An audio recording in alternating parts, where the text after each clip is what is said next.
Welcome to कहानी tales channel. इस दुनिया में हर इंसान की जिंदगी में मिठास होती है, लेकिन कुछ जिंदगियों में वो मिठास मेहनत और आंसुओं से बनती है।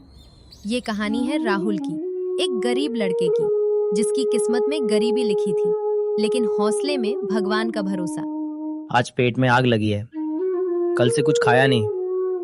माँ, आज बाजार में किस्मत आजमाऊंगा, भगवान चाहेंगे तो कुछ बिक जाएगा। बेटा, अगर थक जाओ तो लौट आना, मैं तुझे टूटता नहीं देख सकती। जिस उम्र में बच्चे सपने देखते हैं, राहुल उस उम्र में जिम्मेदारियां ढो रहा था। राहुल मिठाई लेकर बाजार में बेचने जाता है। गांव का बाजार बहुत बड़ा था। राहुल ने सोचा, अगर मैं किसी बड़ी मिठाई की दुकान के पास बैठूं, तो मेरी मिठाई भी जल्दी बिक जाएगी। इतनी फीकी मिठाई कौन खाएगा भाई? देखने से ही लग रहा है न स्वाद होगा न मिठास। साहब, सस्ती है, आज सुबह ही बनाई है, एक बार चख लीजिए। अरे रहने दे, गरीबी का स्वाद नहीं चखना मुझे। दुकानदार सब देख रहा था। वो राहुल के पास आया। ओए लड़के, यहाँ से हट जा, कहा ना, तेरे ठेले से मेरी दुकान की रौनक खराब होती है। माफ कीजिए साहब, थोड़ी देर खड़ा हो जाऊं तो आज कुछ बिका नहीं है। मेरा इलाका है ये, गरीबों की दुकानदारी के लिए नहीं बना। गरीबी का सबसे बड़ा दर्द भूख नहीं होती, अपमान होता है, जो रोज इंसान को अंदर से तोड़ देता है। अरे ओ गरीब, मिठाई बनाना तुझे किसने सिखाया? भीड़ रुककर देखने लगती है। सेठ जी, भूख ने। एक पल को भीड़ सन्न हो जाती है। वाह, भूख से बनी मिठाई, अरे इसे तो कुत्ता भी ना खाए।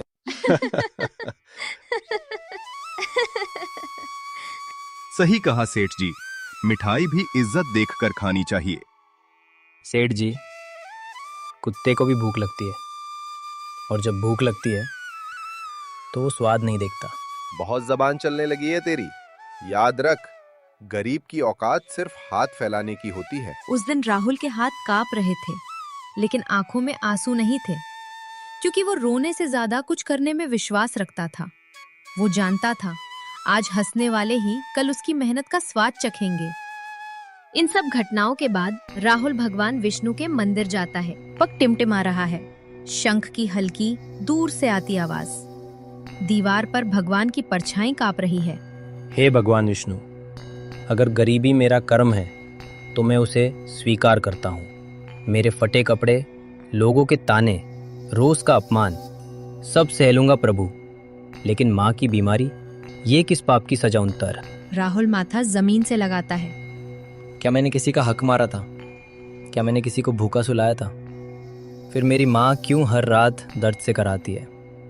मुझे अमीर नहीं बनना, न बड़ी दुकान चाहिए, न सोने चांदी का ढेर। राहुल के आंसू जमीन पर गिरते हैं। बस इतना काबिल बना दो प्रभु कि माँ को भूखा ना सोना पड़े।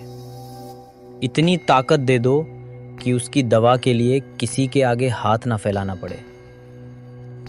अगर मेरी तकदीर में सारी उम्र मेहनत लिखी है तो मैं तैयार हूँ। मेरे हाथ छिल जाएं, मेरी पीठ झुक जाए, लेकिन माँ की आंखों में भूख और लाचारी मत लिखो। उसके चेहरे की मुस्कान मेरी सबसे बड़ी दौलत है। हे प्रभु, अगर आज कोई रास्ता नहीं दिख रहा तो मुझे रास्ता बनाने की हिम्मत दे दो। कुछ प्रार्थनाएं भगवान तक शब्दों से नहीं, दर्द से पहुंचती हैं। और उसी रात राहुल के अंदर एक मजबूत इंसान जन्म ले चुका था।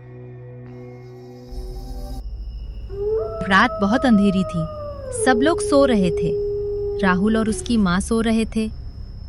हवा में कमल की सुगंध, शंख और चक्र की दिव्य आभा। समय जैसे थम सा जाता है। राहुल, सफलता को शॉर्टकट से नहीं, श्रद्धा से पाया जाता है। मैं तुम्हें जादू नहीं दे रहा, क्योंकि जादू पल भर का होता है। मैं तुम्हें शुद्धता दे रहा हूं, विचारों की शुद्धता, कर्म की शुद्धता और नियत की शुद्धता। प्रभु, मैं योग्य हूँ? मैं तो रोज हारता हूँ, रोज अपमान सहता हूँ। जो मेहनत से नहीं डरता वही योग्य होता है।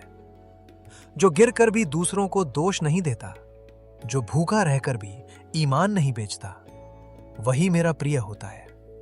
याद रखना राहुल, जब हाथ साफ हो और मन सच्चा हो तो साधारण काम भी असाधारण बन जाता है। प्रभु, मैं कभी शॉर्टकट नहीं चुनूंगा, मेहनत से डरूंगा नहीं, चाहे रास्ता कितना भी लंबा क्यों ना हो।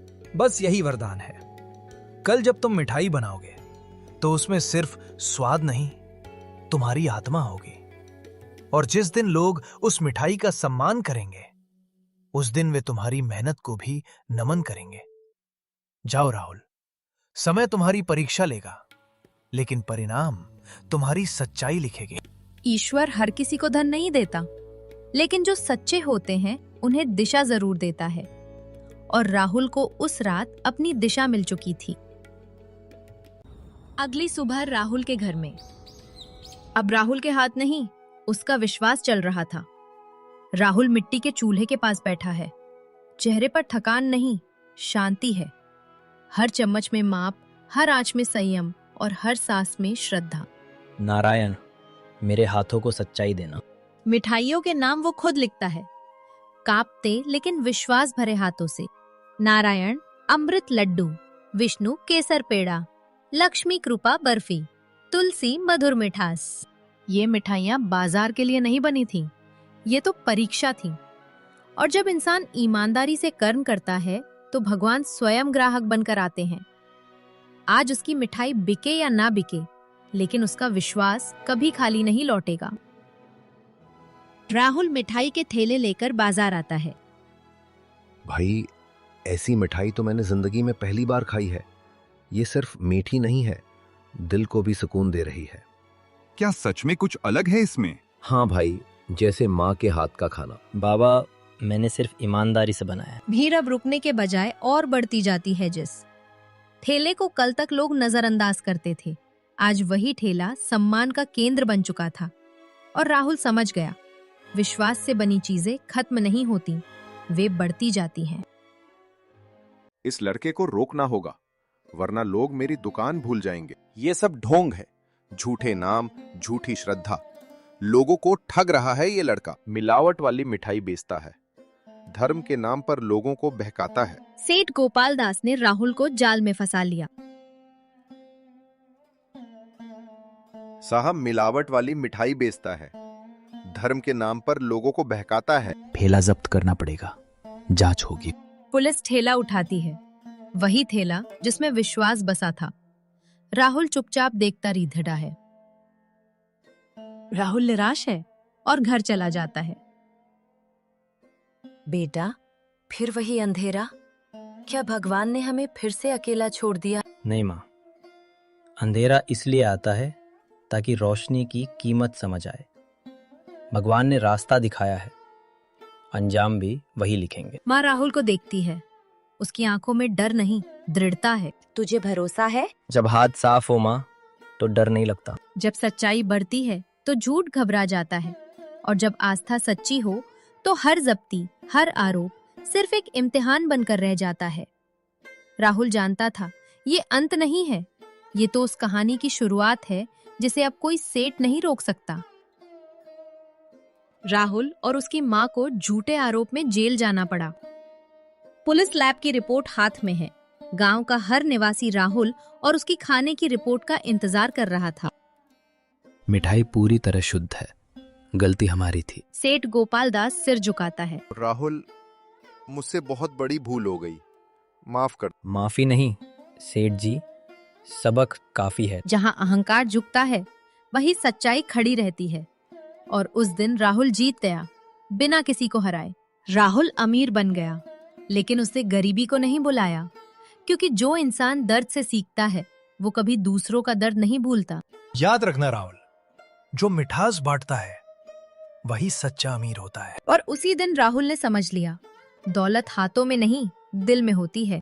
राहुल की कहानी सिर्फ मिठाई की नहीं, ये कहानी है विश्वास, मेहनत और भक्ति की। क्योंकि जहाँ कर्म शुद्ध हो और नियत सच्ची, वहाँ भगवान रास्ता खुद बना देते हैं। Thanks for watching.